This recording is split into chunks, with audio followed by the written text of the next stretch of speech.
Hello and welcome to the Leading Lounge. I'm your host, Dr. Justin Dubose. Here in the Leading Lounge, we talk with today's leaders and unpack lessons learned and being learned from a career of leading and communicating in their field.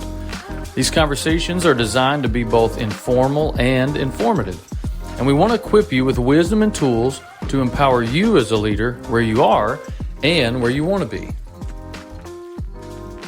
Hey everybody, if you are a small business owner, then today's episode is really going to be a blessing to you. I sit down with Joey Greer, who's the co-owner and president of Mailbox Project. It's a company based out of the Atlanta area, and Joey has a great story. He took over for his father. His father started the company in 1996, and then in October of 2020 died unexpectedly. And so Joey, who had no plans to take over the family business, did so in really chaotic times and difficult circumstances, and has just done really, really well. He and his sister took over the company, and in the first 2 years, they doubled the company, 100% growth, and they also have doubled the staff, and they're building a great team and a great culture. So if you're in the small business world facing those unique challenges, or you find yourself in a difficult spot, today's episode is really going to be a blessing to you. I think you'll pick up a lot of great wisdom and tools from Joey. Wanted to remind you that we're on social media, on Facebook at Communicate to Care, and Twitter handle is at JZDPhD. Active almost daily, sharing different resources, different articles to help you in your leadership role. So in addition to the Leading Lounge, go find us there, like us there, follow us there. There'll be resources that come out regularly that'll help equip you for the leadership role that you're doing. But for today, enjoy this episode with Joey. All right, everybody, welcome into another episode of the Leading Lounge. I got a special guest, someone who I've been friends with for, we would have met in 2005. So almost 20 years, almost 18 years now. But Joey Greer. So Joey, thanks for giving me a few minutes of your time, man, and sharing some insight and some wisdom with me about what you guys do and all that. So I'll just ask the question and get out of your way. First question I ask everybody is, can you just tell us a little bit about yourself and your professional journey that got you to where you are today? Yeah. First of all, Justin, it's great to spend some time with you. You know, man, going back to 2005, that's a good friendship. You know, it's fun to start seeing friendships develop. And now it's like, man, we've been friends for a decade or like almost 2 decades. Like, yeah. You know, in a few years, that'll be a quarter century. It's like, that's where real value and real kind of, fun and growth, just dynamics benefit from, just some good relationships. And those are the ones that really matter and really important. So just thanks for having me on and chance to talk a little bit about, I guess, my journey and, what we do with our company called Mailbox Project. So we're located here in the Atlanta area. We've been a family business for about 26 plus years. We deal with the restoration, repair, and replacement of mailboxes and street signs. So we'll dive a little bit more into that, I know, as we keep moving on. But for me personally, so I grew up in Norcross, Cumming, Gainesville, kind of all the way through high school, which is where we kind of connected at Calvary Chapel, and then went to college at Tacoma Falls College. And then after graduating, it was kind of in the start of the recession, so not a lot of jobs out there for young college graduates. So ended up going to Nashville and worked on some political campaigns for a while, and then moved to Chattanooga. Spent several years in Chattanooga working for one of Tennessee's U.S. senators, doing constituent services. So learning really how to provide good service, just talking to people and hearing about their issues and what, how we could address them and take care of them through the resources that, we could utilize through the federal government. Then took an opportunity doing business sales for a company in Chattanooga called EPB, which is the Electric Power Board. So they have a really neat story of they're the power company there, but they took their entire power infrastructure and laid fiber optics throughout the entire thing, like all the way down to the home way out in the middle of nowhere, and served broadband. So they were the first utility and the first really section of the country to have 100% fiber optic broadband to serve internet anywhere in the country. So worked in doing local business development for a while in that role, and then moved to a new division that they opened up called Broadband Solutions. And my role was to go around and meet different utilities and look for opportunities for us to kind of share the knowledge that we had gained. And then we provided some different services on the back end for them. But it was really like a great foray into like learning how to do business planning, market analysis, and talking at a high level on those kind of things to owners of different, or presidents and CEOs of different utility companies. So, multi-million dollar or in some cases, billion-dollar organizations. So just learning how to communicate at that level. And then in 2020, COVID happened, was able to come home off the road, was traveling a bunch all around the country in that point, came home. I know COVID was a very challenging time for a lot of people.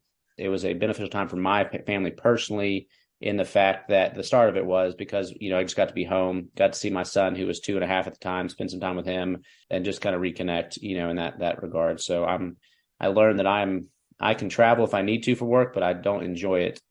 Right. So, that happened obviously in March, and then in October 4th, September 25th, we had our second son, Henry. And then October 4th, my dad passed away, who was the current owner of Mailbox Project. So I was still living in Chattanooga at the time. Businesses was in Atlanta. Yeah, just kind of started answering calls. Literally, he passed away on a Saturday night, Sunday morning, and literally Monday just started answering calls for the company. And, he was a solopreneur. So just, a single business owner, had a couple technicians doing mailbox restoration, repair, and replacement. And I didn't know what the heck was going on. I had grown up in the business. I put in, Dad had the business for a long time. We talked pretty much every day. So I knew a lot of, the ins and outs from talking to him over 25 years, 26 years of everything. But just, what we were working on, what was going on, who are our customers, just a lot of I don't know, kind of starting off. So that's kind of how I got into this role that I'm currently in. So my sister and I, through a year process, we moved to Atlanta, my wife and I, with our two boys, Ian and Henry.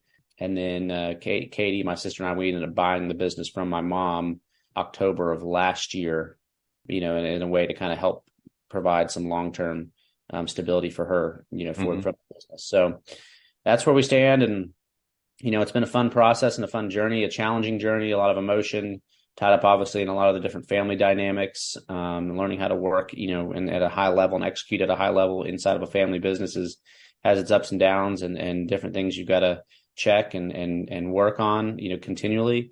But we're rolling right along. We've grown year over year. I think it was 50% in year one. We're on track for, 80% this year, and then have a plan to go out and do 50+% growth next year. And we're looking at quarter one and what's on the table right now. What we know we've already gotten the ability to work on. Like we're in a great spot to really make that happen. So it's been a fun journey, and yeah, that's kind of where we are right now. That's awesome. I had forgotten about your political stuff because I remembered you being in Chattanooga. But I'd forgotten you did that, and I think Katie too was doing something with that, right, in Toccoa at one point. Yeah, so I had got an internship through Toccoa. I was not the best student. I barely kept like a 3.0 average, probably, maybe, enough to play golf and get through. Some reason one of the business professors picked me to go on a trip to DC with one of the local chamber of commerce's, and got to meet some people and got connected knew that the congressman for the area, who was Paul Brown at the time, had an office there in Toccoa. And so I did an internship, and then kind of Katie came in right after I did. And so we both had a great opportunity to kind of dip our feet into that world. It was a great place to kind of gain some, wisdom and learn just how to talk to people, really, really unique level at everything on the communication side of things. It taught us a lot of how to, be empathetic, and, provide solutions to people who are in need, which is, a lot of what we do now today as well. Yeah. Yeah. I'm sure that experience was super helpful. In fact, it was interesting just hearing you talk about it. I'm like, well, man, you were set up. Like you were being prepared for this thing the whole time. Was it ever on your radar to run Mailbox Project, or was that always just like something your dad did? It was something. I don't think I was mature enough at the time. We when the recession happened, we tried to see if it'd work out. My grandfather had a business that my dad and I both worked in a little bit, after I graduated. But just looking back on it, like I was not nearly mature enough. the Lord kind of really took me away. Like there's just, yeah, like you said, like I can see and I know like all the different plans that I didn't see happening at the time were really to kind of equip me to what's going on now. But I never had a desire to move back to Atlanta, to be honest. Chattanooga is a phenomenal place. We had great friends, great community. And my wife and I both said we'd never leave, and don't say never to what, change your life in that regards, because it can change quickly. So, Yeah. but we're loving it. We're really enjoying it now more. We've really got a great community, starting to develop a great community here. We still miss our friends dearly back in Chattanooga. I got to spend some time yesterday with a couple of my groomsmen yesterday, catching up and spending some time, which was awesome. But it's neat to see kind of the path that the Lord's kind of put us on, and we're excited to see where, and even inside of being here, like there's so many stories. I can see the pieces stacking on each other of where he's guided us. So it's pretty cool. No, that's awesome. So, yeah, you mentioned being in Chattanooga, your dad dying suddenly, unexpectedly, and then all of a sudden you're thrust into this leadership role at Mailbox Project. So you kind of alluded to it a little bit of just, all of a sudden you're answering calls and a little bit, but not a whole lot. So what would you say was the biggest learning curve for you when all of a sudden you go from Joey in Chattanooga to the guy who's now all of a sudden responsible for this business that you know a little bit about, but not a ton? I think it was just being transparent and like honest with people during that transition time of like, hey, this is where we're at. Like, and I don't know specifically, but let me find out. And, I think that's one of the greatest things that I learned at my previous job, because when we were linking different resources, so I'm not an engineer, and when you're dealing with design of, high capacity networks, I don't know a lot of the things. So it taught me really like, hey, I'm going to get questions from people that I don't have the answer to, but it's okay to pause, say, hey, let me go find that for you. I'm your resource. I'll be right back for you. Mm-hmm. And so I think just in that time frame, it's like, we didn't want our competitors or things to find out, hey, yeah, blah, blah, blah, this isn't happening. They're not be able to serve you. Like, but, for people who really respected us and we enjoyed doing, working with, I mean, yeah, it's just, I think just being transparent and open when you're in a certain area and you don't have an answer, but you can find it. I mean, there's a lot of resources out there. The internet's a great place. And, we've been very blessed too. I think, I leaned very heavily on, we have a couple technicians who have been with us who are, experts and do great work for us. Have been with us for a long time. And so really, really leaning on their expertise and wisdom. So those two things, I think just being patient and willing to say, I don't know, and let me go find out and we'll get you taken care of. And then going to use the resources you have to find the answers. Yeah, no, that's great. I spend a lot of time with people, either business leaders or whatever, and they've spent so much time like being experts at their product or their process or their thing or whatever. And it's like, if you have those people skills, the patience, the like, hey, communication, like just give me a second, I'll figure it out. That stuff goes a long way. So yeah, I think I heard it best from a friend of mine who owns a digital marketing company agency. They do a wide variety of different design things, and he said, in our field, people love to talk about their certain knowledge of coding or like the different design tools they have, and they won a really large client, a really large client.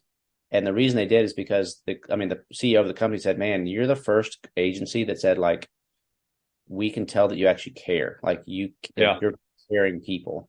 And that goes a long way to what, the mentality that we want. I mean, people call us a lot of times, say when someone backs in or hits their mailbox or something breaks and it's like, they can't receive the things that they want to get at their house, especially this time of year, like, and so being caring and just understanding and one of our core values is perspective, like seeing perspective of the customer, seeing perspective of our fellow employees.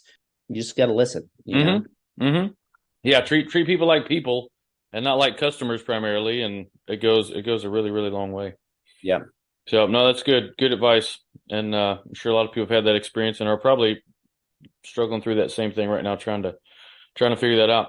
So one thing that I don't know the answer to, but I'm really curious to hear is kind of your vision for the company, because I don't know if you know this, but And for people listening who don't know anything about me and Joey, I knew your dad a lot better than I know you. We spent a whole lot of time together working up at the church together. And I spent some time working for him in the mailbox business and went out with Solomon installing some mailboxes and figured out I don't know what I'm doing. And Solomon's amazing. But anyway, it was always the mailbox project was always just kind of this small, felt like just kind of a mom and pop operation, David and a few other guys or whatever. At least that's all I saw of it. And you talked about the growth you have. So I imagine that like your vision for Mailbox Project is different from that of your dad, and it's unique and it's kind of your own, and maybe communicating that has been a challenge, or getting people who've been there for a while to see it has been a challenge. So what have you found most helpful in moving toward kind of a new future for Mailbox Project and identity for the company? I think the biggest thing is, what got us here is not going to get us there, but we really have to rely on our foundation. And our foundation just kind of goes back to like, we do restoration, repair, and replacement of mailboxes and street signs. So like, learning how to do that right now it's really gaining volume and getting our name out there, more and more. But also at the same time, like from some of our technicians who have been around for a long time is like, hey, I've got to have a backup. You mentioned Solomon. Like one of the first things that Solomon told me is like, I realized like your dad was a major choke point in like the success of the business. And if it wouldn't been for me stepping up, like the business would not continue to exist, or what, Katie's done, like it would not continue to exist. And so having that mindset of like, how do we build this better for the next generation of people or employees? Because now we're a multi-generational company, but we've got to build processes on that. So it's not being too possessive, but also being adaptive to where we're going and what's going on in that regards. So we're not a startup, but we act like a startup a lot right now. Right. And so I think that from my standpoint, it's doing two things. It's making sure that people understand the vision of where we're trying to go and what we're trying to accomplish for our growth. And then two, it's also listening to our employees and hearing from them and making sure that the right people are in the right seats. If I listen to them, like perfect example, I hope no one is just going to wrap me out for this one, but, perfect example is like one of our, Solomon, our technician, or one of them, we do installations of cluster mailboxes for apartment complexes, and we'll take out their old devices who've been broken to or damaged over 20, 30 years. We'll put in new things. And for a long time, he told me, he's like, man, I just don't like I just don't like doing that. Just don't like doing those type of installs. And I just took it as like, well, there's some things we all don't like to do, and that's understandable. But if I would have dug a little bit deeper, I didn't realize that he was out there and he'd have to adjust the structures internally, and he didn't have the right tools to do that. And he was putting himself in a liability of handling certain tools. Hopefully my insurance agent isn't on here listening, but he was putting himself in a risk, and we almost had a bad workplace accident, and it scared the mess out of me. And it's because I didn't listen to what was going on. And so, I think listening, just having people in the right seats, keeping things moving forward, encouraging people, training them, kind of helps us all kind of come together and knowing like, hey, here's our vision, here's what we're going for. And what got us to where we are now is not going to get us where we're going in the future. Yeah. You mentioned like core values and the vision and stuff. I'm assuming you've had to hire people since you got there with the growth you've had. Do you find that spending time on the front end of new employee stuff with the core vision, the core values and the vision and all that is helpful in terms of like onboarding people into where you're going? It is. It's a big part of it. I think we've learned a big lesson over the past couple months of hiring slower and really developing and finding the right people for the environment that we're in, not necessarily just the job that we need done, but like the environment that we're in as well. And on the front end, before they probably even start interviewing, like they know what our core values are, they know what our vision and our mission is, and specifically, I can talk to them directly about that now. As we grow, that'll change a little bit, but it is definitely something we hit home in very heavily, in what we're trying to accomplish. So our core values are purpose, perspective, and productivity. So purpose is we are a purpose-driven company that we want to see other people's purpose. We want people to know what our purpose is. So Katie and I really have a heart to utilize the resources that the Lord's going to provide, however provides, to find ways to further the kingdom. Specifically, we bought the business for my mom to be able to support and take care of a widow in a time of need. And so like, how do we further that? perspective, we talked about that.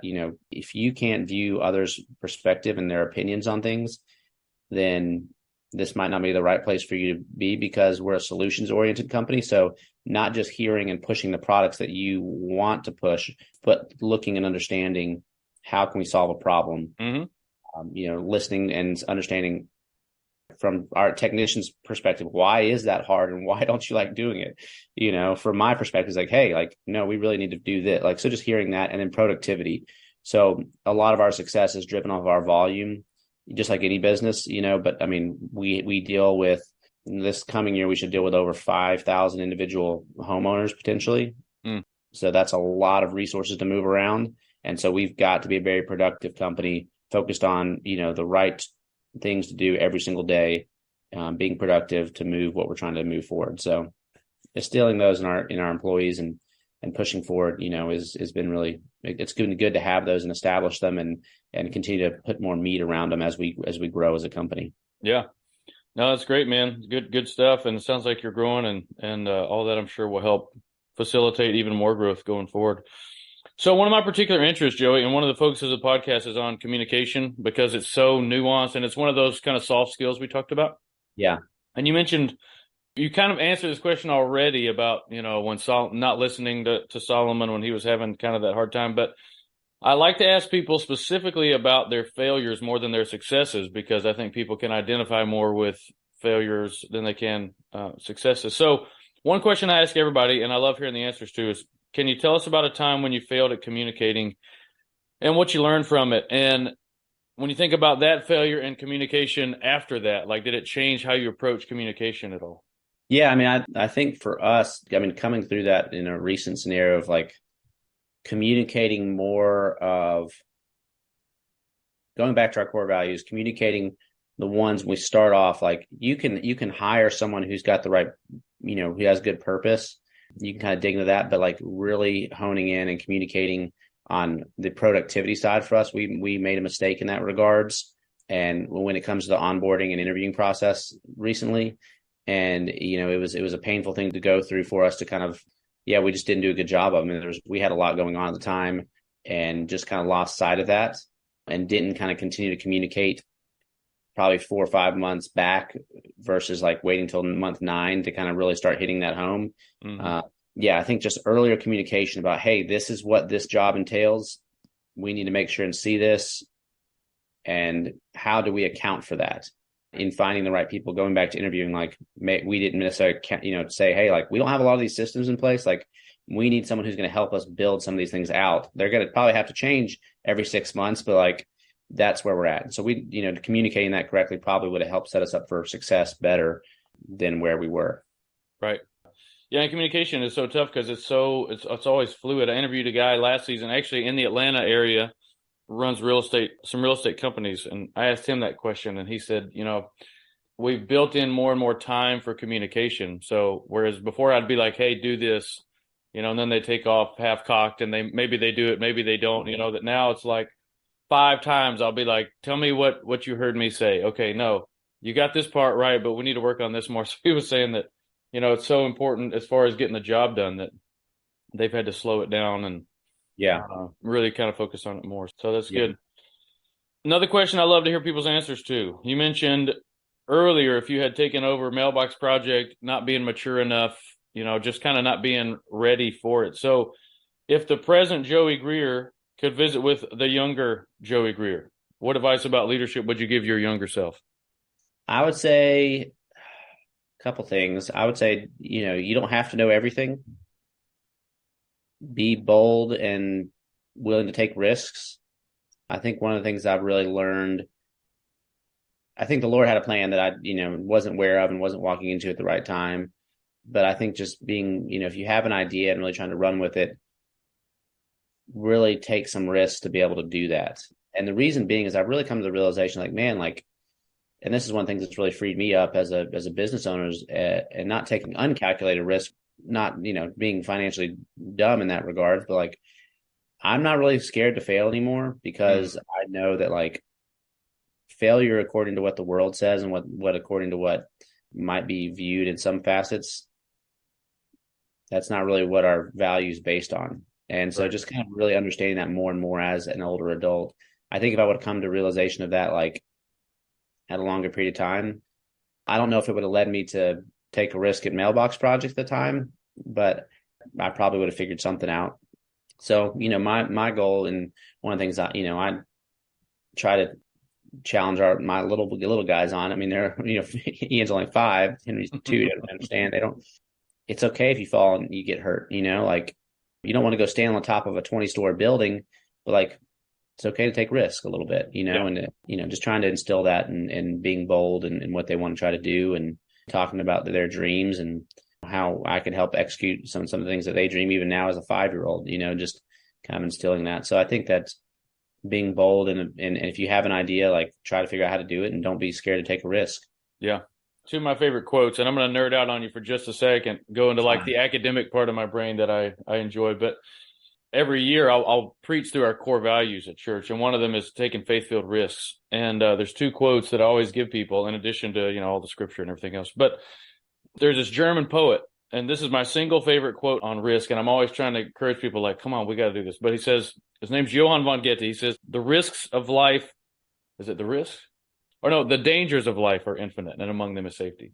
Yeah. So risk might actually be safer than safety in the long run, Yep.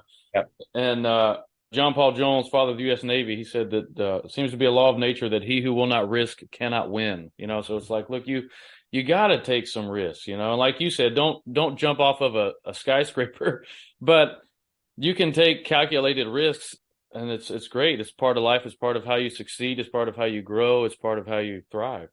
Yeah. You think about too, like, the early disciples going out into, it's like, it was a risk. Like they risked everything.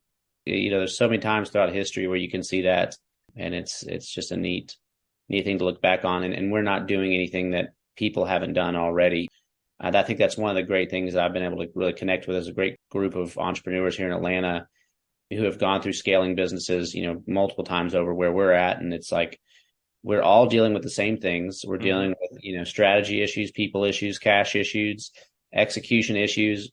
A lot of it's in kind of a mindset and belief in what you feel like you can accomplish. And, being a believer and being a Christian, knowing that my Father's got me and he's not there's no hole that I can't get out of because of him. Like some of them might be self-inflicted, Right.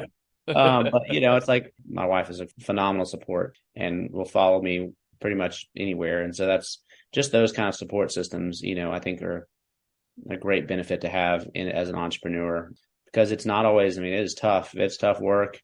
It's emotionally draining. I've put on several pounds this year that I'm finally getting off. I've had some different issues health wise because of it. But at the same time, I'll figure out a solution to, work on that too, just like everything else. Right. Yeah. Well, hey, before you sign off, can you tell folks who are listening where they could find out more about Mailbox Project, or how they get in touch with you if they want to reach out? Yeah. We're growing, trying to grow all, around the region, around the country. So we would love to connect with anybody. So we're on pretty much all the social media platforms minus Twitter, and, you can reach out, connect professionally on LinkedIn. Would love to do that. Or they can, shoot me an email at joey@mailboxproject.com.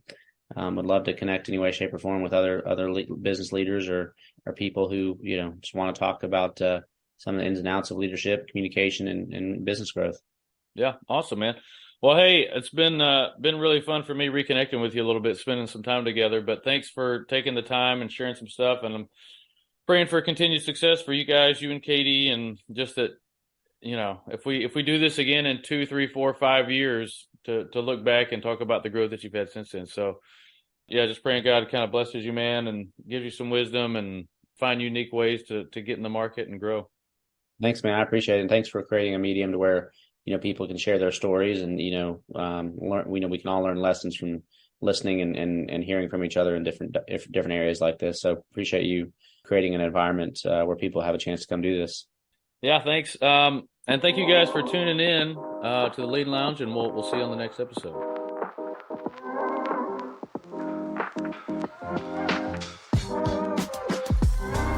Thanks for joining us today. The Leading Lounge is brought to you by Communicate to Care, where we are building better leaders by building better people. For more information, visit us online at www.communicatetoCare.com. This is your host, Dr. Justin Dubose, and we'll see you next time, right here in the Leading Lounge.